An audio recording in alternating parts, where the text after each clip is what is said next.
تشهد محافظة كركوك نهضة شاملة عمرانية وخدمية يشارك فيها جميع أبناء المحافظة، كما تشهد استقرار أمني بجهود أبناء قواتنا المسلحة. وإدارة محافظة كركوك متمثلة بمحافظ الأستاذ راكان سعيد الجبوري الذي عكس صورة بيضاء ناصعة الإدارة الرشيدة العادلة الناجحة. إلا أننا نرصد بين الحين والآخر ظهور أشخاص يستغلون صفاتهم الرقابية والإدارية محاولين الحصول على مكاسب غير مشروعة عبر التدخل بعمل الإدارة، نلخصها بما يلي: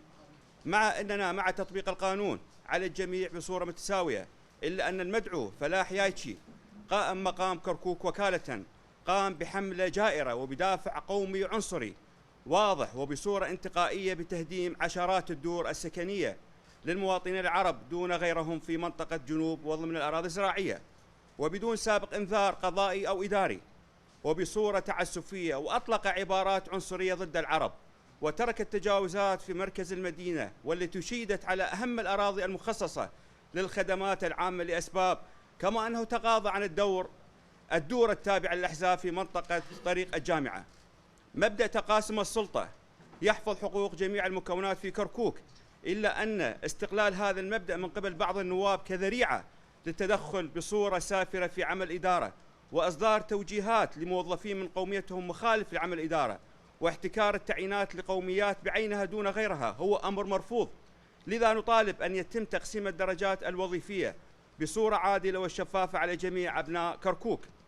إننا في المجلس العربي في كركوك نطالب السيد محافظ كركوك المحترم برفض تدخل الأحزاب القومية وممثليها بعمل الإدارة وتغيير قائم مقام كركوك ومدير قسم الأملاك في محافظة كركوك بشخصيات نزيهة عادلة تحافظ على السلم الأهلي في المحافظة. نستنكر قيام قناة الشرقية بشن حملة إعلامية على إدارة محافظة كركوك وإثارة ملفات قسم منها لا أساس لها من الصحة، والقسم الآخر تم حسمها قضائيا لصالح الإدارة.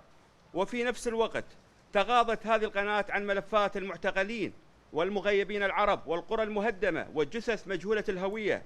والشهداء الذين تم اغتيالهم قبل خطة فرض القانون.